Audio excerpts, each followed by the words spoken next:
음,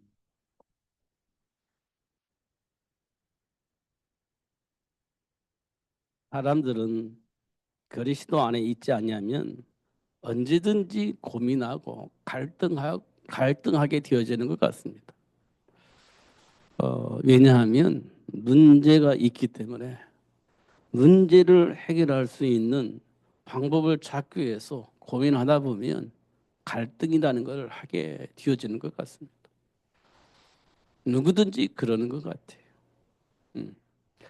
어, 그래서 사도 바울은 어, 허물과 죄로 죽은 우리를 향해서 뭐라고 말씀하셨는가 보니까 본질상 진노의 자녀다. 이렇게 이야기를 했습니다. 삶의 문제가 해결되어지면 할렐루야 그렇습니다. 이스라엘 백성들이 홍해바다 건너가니까 막 모든 것을 동원하여서 하나님을 찬양했습니다. 음, 정말 모든 것을 총동원하여서 하나님을 찬양했습니다. 이 땅에 많은 사람들이 자기가 가지고 있는 문제 해결되면 할렐루야 그렇게 할 겁니다. 그리고 자기가 가지고 있는 갈등에 대한 답을 얻게 되면 할렐루야 그렇게 할 것입니다. 이스라엘 백성들이 홍해바다 건너고 난 이후에 모든 것을 총동원하여서 하나님을 찬양했습니다. 그런데 얼마 지나지 않아서 하나님을 원망했습니다. 왜냐? 사막을 만났기 때문에. 물이 없는 사막을 만났기 때문에 하나님을 또 원망했습니다. 이 현실 속에서 우리가 봐야 할 것입니다. 하나님과 함께하는 삶을 아는 것이 중요하다는 겁니다. 하나님과 함께하는 삶. 그런데 우리는요, 그거 발견할 수도 없고, 알 수도 없고, 누릴 수도 없는 존재임을 우리가 확인을 하는 겁니다. 알 수도 없고 누릴 수도 없어요. 근데 우리는 아는 것처럼 할 수 있는 것처럼 그렇게 생각을 하고 있습니다. 모르는데, 안 되는데, 아는 것처럼, 할 수 있는 것처럼 그렇게 생각을 합니다. 그래서요, 그 상황에 못 미치면 우리는 할 수 있는데 왜 못하냐? 하면 되지. 왜 못하느냐? 이렇게 우리는 이야기를 하게 되어집니다. 왜냐하면 나는 알기도 하고 할 수 있다라고 생각을 하기 때문에 그러는 겁니다. 그래서 우리는요, 조금 내 기준에 도달하지 못하면 반드시 말을 하게 되어집니다. 똑바로 하라고. 그렇게 말하게 되어집니다. 그 틀린 말은 아니에요. 분명히. 똑바로 해야 되는 건 맞습니다. 그런데 중요한 것은 그 사람이 똑바로 할 수 있는 배경이 없다는 거예요. 이건 우리가 그걸 볼 수 있어야 돼요. 왜 그럴까? 그럴 수밖에 없는 배경이 그 사람에게 있는 겁니다. 우리가 생각한 대로 정신을 똑바로 차려서 똑바로 살면 얼마나 좋겠습니까? 그런데 그게 안 되어지기 때문에 지금 문제가 와 있는 것입니다. 그럴 수밖에 없는 배경 우리가 이해를 할 수 있어야 돼요. 그걸 이해하려면 사실을 봐야 그 사람을 이해할 수 있는 겁니다. 사실을 보지 못하면 이해할 수가 없어요. 왜냐하면 내가 가지고 있는 기준으로 현장을 보기 때문에 내가 가지고 있는 기준으로 말하게 되어지고 그 사람을 내 기준으로 끌어들이는 거예요. 모든 사람이 그렇게 살고 있습니다. 그래서 안 되어지게 돼 있어요. 그래서 안 되어집니다. 알겠는데 안 되는 이유가 있어요. 우리 잘 알잖아요. 뭐 거리시도 뭐 세계보고 뭐 예수님께서 시대에 박혀 죽으시면서 다 해결되어졌다. 이제 완전히 해방되어졌다. 진리를 알지는 진리가 너희를 자유케 될 것이다. 이렇게 다 알고 있습니다. 그런데요, 안 되잖아요. 아는데 문제 생기면 내 안에 있는 것이 막 올라와서 그리스도 안에 준비된 복을 누릴 수 없는 상태가 되어져 버리잖아요. 보좌의 배경을 누릴 수 있는 축복이 우리에게 와 있는데 위기 오면 그 보좌의 배경을 누릴 수 없는 상태가 되어져 버리잖아요.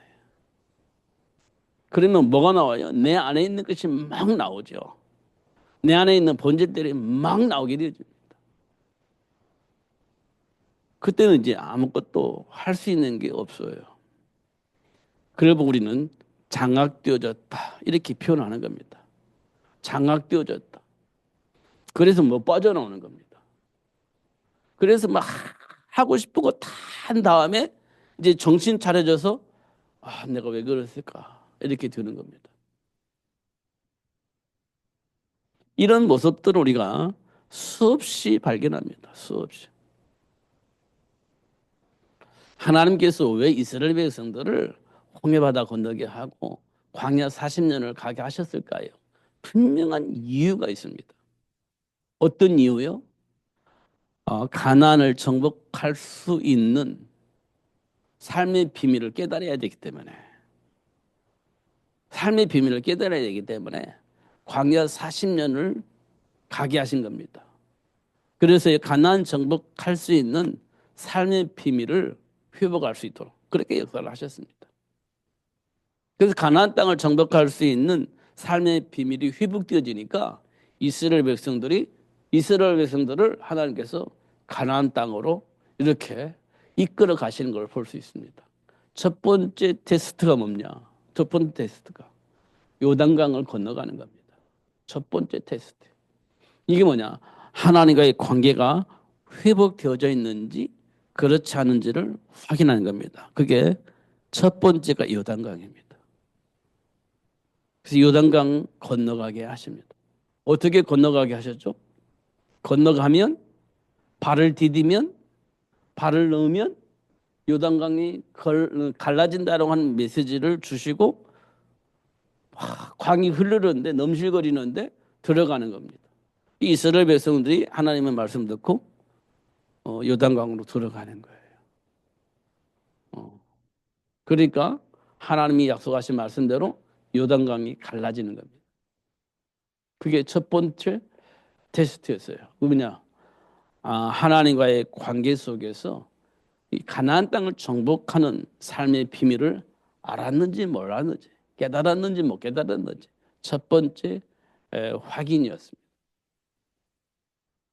이제 하나님과의 관계 속에서 모든 것이 회복되어진 것을 확인했습니다. 두 번째 테스트가 뭐냐? 두 번째 테스트가 뭐냐? 여리고를 도는 거예요.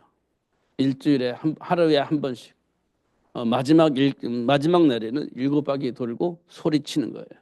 하나님께서 여리고성을 무너뜨리는 방법으로 하나님 우리에게 주신 거예요. 여리고성을 무너뜨리는 방법으로 돌아라. 아무 소리 하지 말고 돌아라. 하루에 한 바퀴씩.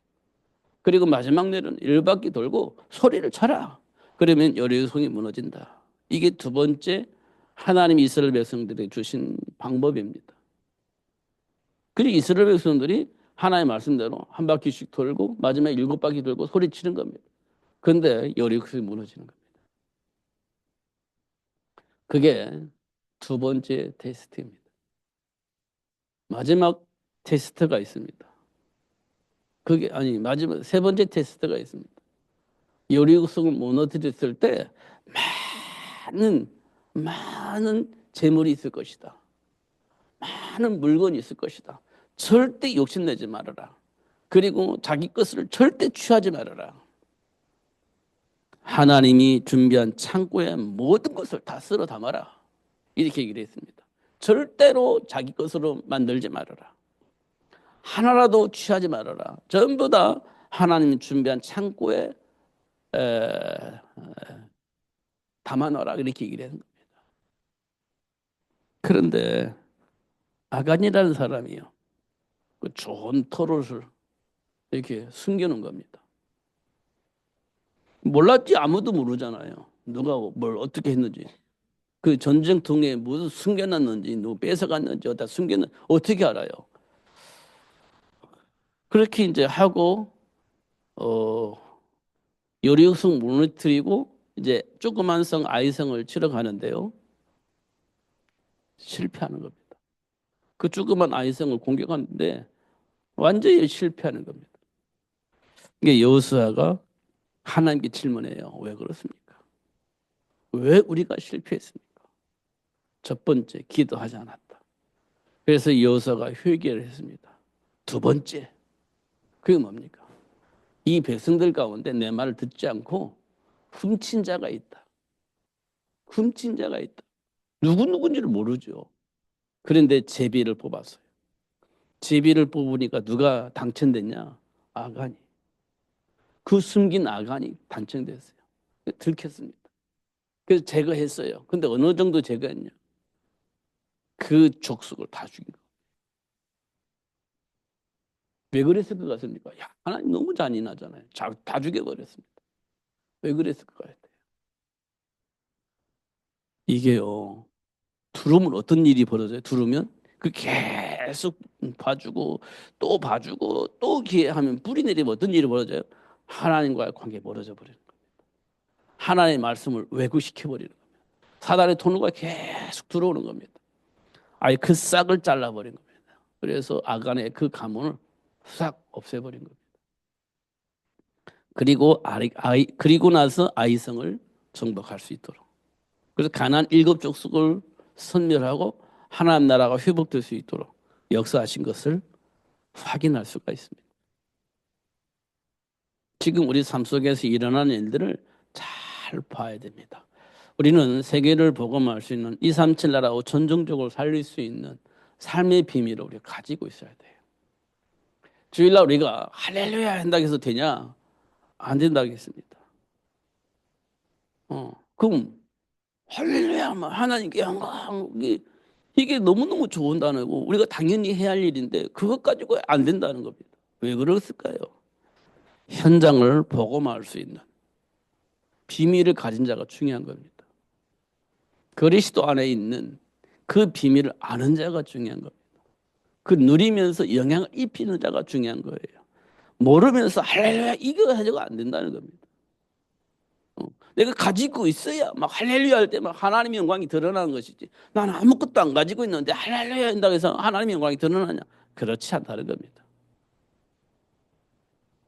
그러니까 이제 진짜 우리가 현장에서 저주와 재앙에 빠져 있는 그 속에서 고통당하며 살고 있는 사람들이 보여줘야 돼. 그래야 우리가 그리스도로 답을 낼 수 있고 그리스도 안에 준비된 축복을 많은 사람들에게 전달할 수 있게 되어지는 겁니다. 이 부분을 우리가 봐야 돼요.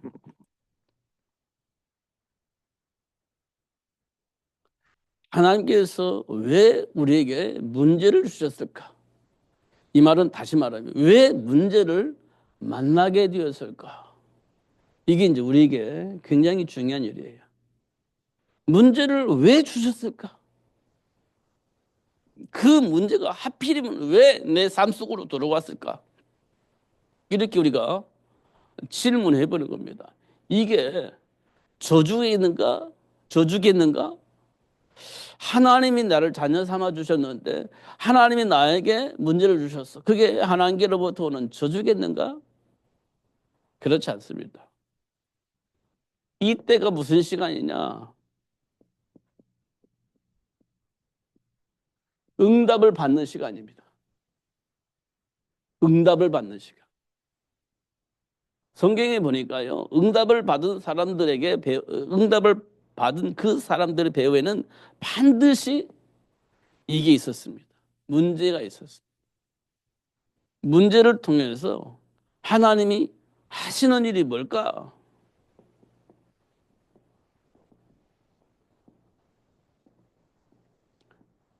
인간의 정체성을 알리신다는 것을 확인할 수 있어요. 인간의 정체성을 확인하세요. 하나님의 형상으로 지음받은 인간이 뭘 만났어요? 창세기 3장 문제 맞는 겁니다. 아담과 하와가 창세기 3장 문제를 맞는 겁니다. 만났죠. 이 속에서 뭘 찾느냐? 이 속에서 하나님과 함께 해야 할 이유를 응답으로 받습니다.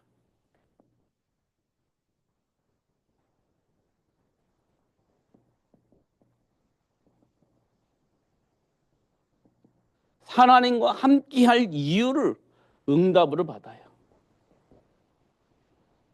그게 창세기 3장입니다. 이유. 두 번째,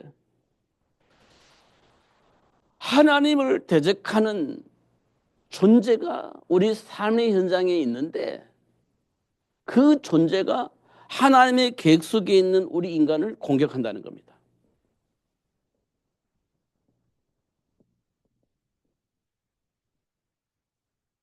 인간을 공격하는 사탄, 하나님의 계획 속에 있는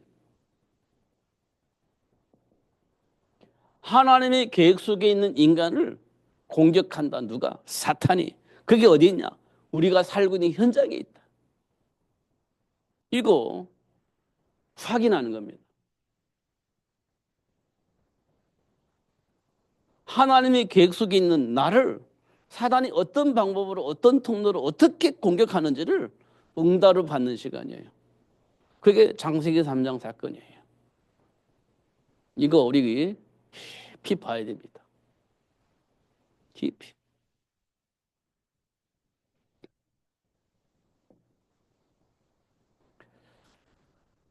그 다음에요. 그 다음에 하나님께서 하나님과 함께하는 축복을 누릴 수 있도록 축복하셨는데 그게 여자의 후손입니다. 사단의 일을 멸할 수 있는 여자의 후손. 이게 하나님께서 우리에게 정복하고 다스릴 수 있도록 주신 축복입니다. 축복.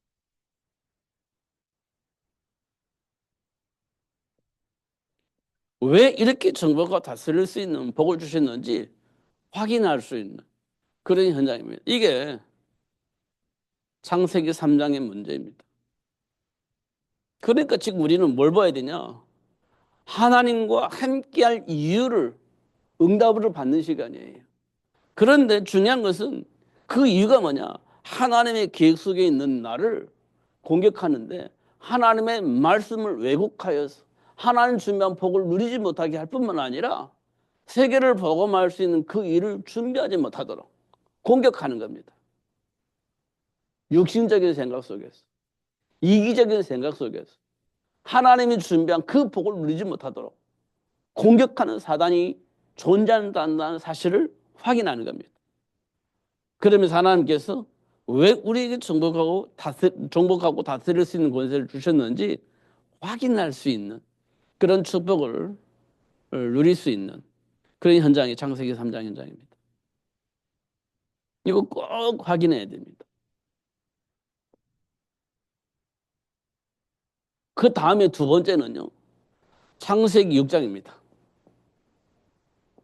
여기에 이제 문제가 있습니다. 그 문제가 뭐냐? 이 문제가 뭡니까? 놀라운 겁니다. 우리가 참 이해할 수가 없는 건데 당대의 유명한 사람 나왔어요. 자식들이 훌륭하게 준비되어 있어 세상을 지배할 수 있는 그런 위치에 올라갈 수 있는 그런 축복을 만들어냈습니다. 다시 말하면 성공의 삶을 살고 있었던 겁니다. 성공의 삶. 그러니까 육신적으로 보면 경제적인 복, 기능의 복, 능력의 복, 인간을 잘 관리할 수 있는 어떤 리더십의 복, 이 모든 것들 다 가지고 있었던 겁니다. 그래서 진짜 성공을 한 겁니다. 이게 하나님께서 볼 때 문제라고 받겠나? 이 성공이 진짜 문제겠는가? 제가 볼 때는요, 성공이 문제가 아닙니다. 진짜 성공이 문제가 아니에요. 리더십 좋은 거, 훌륭한 거, 그게 문제가 아니에요. 실제적으로 그게 문제가 아니에요. 그건 뭐가 문제냐? 하나님의 백성마저도 이 성공이라는 문화 속에 빨려 들어가게 되어졌는데 왜 그러냐라고 물어보니까요. 결국은 하나님의 말씀에 대한 불신앙이 뿌리 내려져 버린 거예요. 성공하면 됐지. 우리가 신앙생활을요. 성공하면 됐지. 싫으면 안 돼. 어. 우리가 동기를 가지고 있잖아요. 불치병을 가지고 있는 사람은요. 그 문제를 해결하려고 막 여기저기 다 돌아다닙니다. 불치병 있는 사람은 여기저기 다 돌아다녀요. 해결된다고 하는 소식들이 들리면 막 찾아갑니다. 그러니까 불치병을 가지고 있는 사람은 어디에 많이 있냐? 해결해 줄 것처럼 소문난 그 현장에 많이 가 있습니다. 이게 교회는 어디가 많이 가냐? 기도원에 많이 가 있어요. 왜냐? 거기에는 능력을 가지고 있는 누군가가 있어요. 그 안수 받으면 낫는다고 생각을 하니까 거기 가 있어요. 그런 게 가 있는 겁니다. 38년 된 병자가 왜 베데스다 연못가에 있었겠습니까? 왜 여기 있었겠어요? 그 물이 동할 때 일단 들어가면 낫는 거예요. 첫 번째 들어가는 사람 낫는 거예요. 거기에 막 있는 거예요. 그래가지고 베데스다 연못이 동할 때 일단 1등으로 들어가면 낫는 거니까 해결되니까 막 기다리고 있는 겁니다. 그런데 그 사람은 누워있는 사람이에요. 움직일 수 없는 사람이에요. 그런데 소망은 있어. 연못이 동할 때 제일 먼저 들어가기만 하면 돼. 그런데 그분은 움직일 수가 없어요. 소망만 가지고 있을 뿐이에요. 왜 해결이 안 돼? 답은 있는데 해결이 안 돼. 왜? 움직일 수가 없으니까. 그런 소망을 우리는 가지고 있습니다. 근데 움직일 수가 없어. 왜 해결이 안 돼? 이렇게 되어지는 겁니다. 우리가 언약 잡고 소망을 가지고 있는데 내가 움직일 수가 없어. 그거 문제요. 고문이에요, 고문. 희망 고문이라고 하잖아요. 희망 고문. 움직일 수가 있어요. 희망 고문. 이게 그냥 그게 이제 불신앙 속에 빠지면 그래요. 희망 고문입니다. 희망 고문.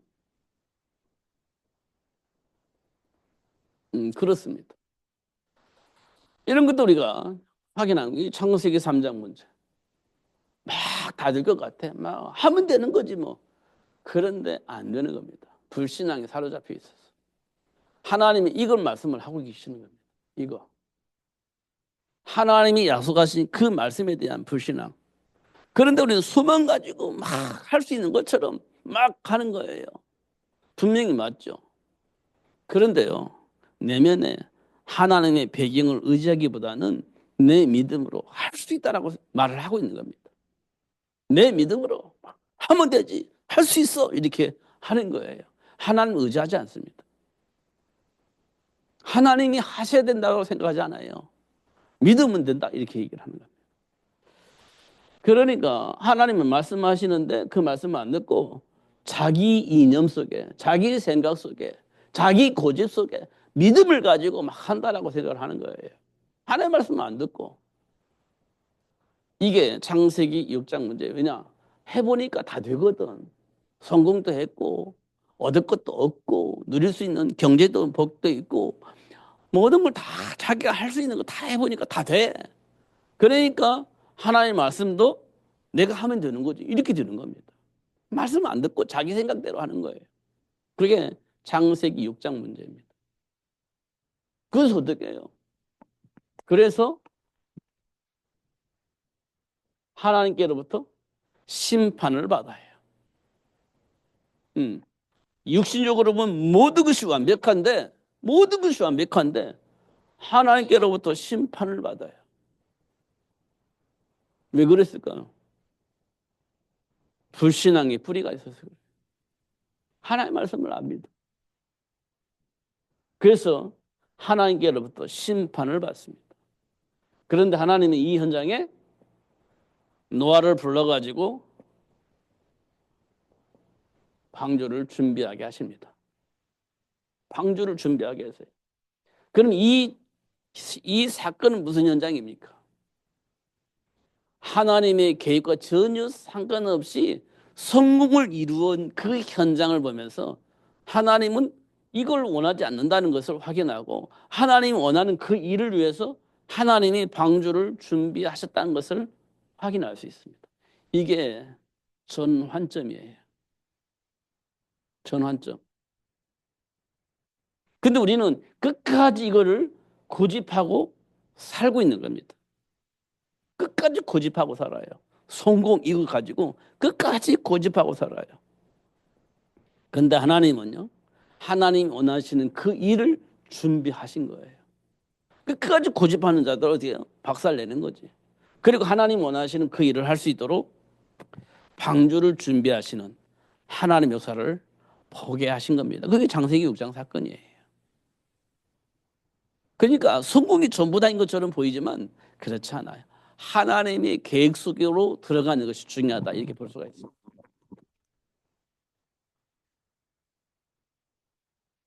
창세기 11장의 문제는요. 제일 먼저 뭐가 있으냐. 또 불신앙이 들어오는 거예요. 창세기 11장에 먼저 불신앙이 들어와요. 불신앙. 그러니까 뭐가 생겨요? 불신앙이 들어오니까 결국은 두려움이 생각과 마음을 지배를 하는 거예요. 하나님이 약속하신 무지개 언약을 분명히 주셨잖아요. 무지개 보면서 야 하나님께서 우리를 홍수로 심판하지 않겠다고 약속하시고 무지개를 딱 뒀잖아요. 그런데도 불구하고 야 우리 또 하나님께로부터 심판받으면 어떡하지? 이런 생각을 하게 되어지고 두려움 속에서 이제 사는 거예요. 그러니까 뭐가 나오죠? 방법이 나오는 겁니다. 대책이 나와요. 그게 뭡니까? 바벨탑입니다. 대책이 나와요. 바벨탑. 미래를 위해서 준비하는 겁니다. 그게 대책입니다. 미래 준비. 이게 뭐냐? 바벨탑. 심판에 대한 두려움 때문에 대책을 세우는 겁니다. 그게 뭐냐? 바벨탑. 이걸 통해서 뭐 합니까? 정성을 다 들여서 한 끝까지 내 마음을 전달하는 겁니다. 한 끝까지 내 마음을 전달하는 거예요. 그래서 어떻게 한다고요? 하나님께로부터 재앙이 내려오지 않도록 만들겠다는 겁니다. 정성을 다 하여서 이 정성이 하늘을 올라가면 하나님을 축복하실 것이다. 재앙을 내리시지 않을 것이다. 이렇게 생각한 겁니다. 그래서 이걸 보고 뭐라고 말하냐? 우상숭배 이렇게 얘기를 합니다. 우상숭배. 그래서 어떻게 해요? 우상숭배하니까 하나님과 소통이 되겠어요 안 되겠어요? 그래서 소통이 단절되는 겁니다. 소통이 안 돼. 각자 소리를 하는데 말이 안 통해. 복음 안에서 대화가 되었는데 각자 자기 생각 속으로 막 대화를 하니까 서로 대화가 안 돼. 안 맞아. 그래서 삐지고 나눠지고 막 별일 나오는 겁니다. 그게요 뭐냐? 바벨탑 사건이에요. 하나님 주신 복음 안에서 대화가 되면 다 대화가 될 건데 각자 자기 소리들을 막 내니까 대화가 안 되는 겁니다. 나는 이렇게 생각하는데 예를 들어서 나는 세례요한이 필요한 것 같아. 아니 나는 엘리야가 필요해. 아니야 나는 예레미야나 무슨 중에 한 사람이 필요해. 그런데 다 이게 대화하면 안 맞아. 그래 너 세례요한 파는 세례요한 파로 가고 엘리야 파는 엘리야 파로 가고 아니 예레미야 파는 예레미야 파로 가고 막 싹 찢어지는 겁니다. 그게 창세기 11장 사건이에요. 우리는 하나님이 준 언약 속에서 세계복음을 향해서 그리스도 안에서 대화가 되어져야 됩니다. 내가 생각하기는 내 믿음으로 이게 안 돼. 하나님 원하시는 세계복음을 향해서 그리스도 안에서 보는 겁니다. 그렇게 해야 소통이 되어지고 찢어지지 않습니다. 그래야 소통이 돼요. 그러니까 초대교회는요, 사도의 가르침을 받아서 그 안에서 서로 소통하고 기도하고 하나가 되잖아요. 그런데 내 생각에는, 내가 알기로는, 내 경험으로는 이렇게 시작되어지면 이제 소통이 안 되는 겁니다. 그래서 찢어지는 거죠. 여기에서 하나님이 준비된 축복입니다. 여기에서 하나님 원하신 준비된 축복, 준비된 부모를 통해서 언약이 전달되는 겁니다. 언약 전달하는 겁니다. 누구에게? 준비된 렘넌트에게 언약이 전달된, 그러니까 렘넌트를 준비하는 겁니다. 이게 창세기 12장에 하나님이 아브라함을 불러서 복의 근원이 되어지게 하고 아브라함을 통해서 세계를 복음할 수 있는 렘넌트를 준비할 수 있도록 축복하신 거예요. 이것 때문에 창세기 11장 사건이 일어난 겁니다. 이것 때문에. 이 우리가 현장에서 이 세 가지를 꼭 봐야 됩니다. 이거 안 되면 서로 이제 대화가 안 된다니까요. 이거 안 되면. 그러면서 각자 뭘 하는 거예요. 그러면 곤란한 겁니다. 그래서 뭘 주냐? 인간의 정체성에 대해서 확인시켜 주신 겁니다. 그러면서 하나님께서 원하신 대로 창세기 1장 27절에서 28절이 삶 속에 성취될 수 있도록, 이 복을 누릴 수 있도록 역사하시는 것을 확인할 수 있습니다. 이게요, 여자의 후손입니다. 이게 이제 비밀입니다. 이 축복을 누리는 방법이 뭐냐? 출애굽기 3장 18절이에요. 애굽을 정복하고 빠져나오는 겁니다. 희생제물이 어린 양의 피. 그래서 뭐 합니까? 증인. 땅끝까지 이르러 증인이 되어지는 겁니다. 이렇게 하나님이 역사하시는 겁니다. 이 일을 원하는 사람을, 이 일을 위해서 원하는 자들을 하나님께서 부르셨다, 이렇게 말하고 있습니다. 이 일 때문에 원하는 자들을 부르셨다. 그러면서 함께 전도, 그 다음에 뭐 합니까? 권세. 이걸 누릴 수 있도록 그렇게 역사하신 것을 확인할 수 있죠. 자, 이렇게 하나님이 인도하시고 역사하고 계시는데 지금 세상의 문화는 이렇게 되어지지 않습니다. 이 세상은요. 세상 문화는 이러지 않습니다. 세상의 풍조는 이러지 않아요. 그러니까 하나님과 함께하는 삶이 우리는요, 힘들어요. 세상 문화가 그렇게 만들어 놨습니다. 그러니까요, 우리가 예수 믿고 막 세계복음 하는데 실제적으로 사도 바울처럼 오로지 예수, 그러면서 오로지 로마 복음만, 그러기 위해서 렘넌트도 이거 해야 되는데 그게 잘 안 됩니다. 우리 지금 그냥 여기저기서 문제가 터지고 사건이 터지고 막 그렇습니다. 근데 우리는 정신 못 차려요. 지금도 이런 것도 우리가 확인해야 됩니다. 정말 우리는 그리스도 붙잡고 세계복음화를 향해서 삶의 이유와 가치를 가지고 살아야 됩니다. 그러면요, 상관없어요. 지난번에도 말씀드렸지만 부자처럼 살았으면 참 좋겠지만 사실은 거짓 나사처럼 살면서 하나님 나라를 회복할 수 있는 삶을 살기도 하시는 겁니다. 아브라함처럼 막 복의 근원으로 축복을 누릴 수 있고 이삭처럼 100배의 복을 받고 세매의 근원을 받고 요셉처럼 막 형통한 복을 누리고 다윗처럼 그 강한 자를 골리앗을 무너뜨릴 수 있는 복을 누릴 수도 있지만 반대로 노예로 사는 기도 하고 포로로 살기도 하고 속국이 되어 살기도 하고 그렇습니다. 그러면서 살아계신 하나님을 증거할 수 있는 삶을 살게 하시는 하나님 역사 속에 들어가면 돼요. 예수님께서 마태복음에 그랬잖아요. 먹든지 마시든지 뭘 하든지 하나님의 영광을 위해서. 그럼 행복한 겁니다. 진짜 행복이 뭐냐? 하나님의 배경을 알고 그 배경을 누릴 때입니다. 그것 때문에 하나님께서 천의 몸을 통해서 이 땅에 오신 겁니다. 왜냐? 입만 하나님과 함께한 삶을 누릴 수 있도록 역사하시려고 천의 몸을 통해서 이 땅에 오신 겁니다.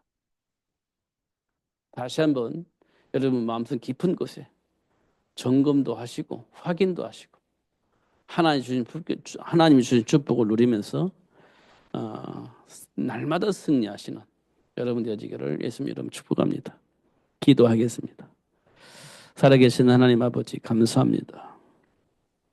오늘도 최고의 복을 주시고 알게 해주시니 감사합니다.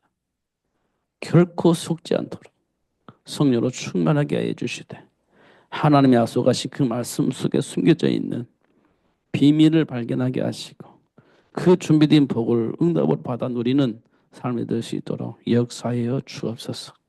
현장을 살리는 전도제자로 세계를 복음할 수 있는 전도제자 렘넌트를 준비하는 삶이 되어줄 수 있도록 역사하여 주옵소서. 예수님 이름으로 기도하옵나이다. 아멘.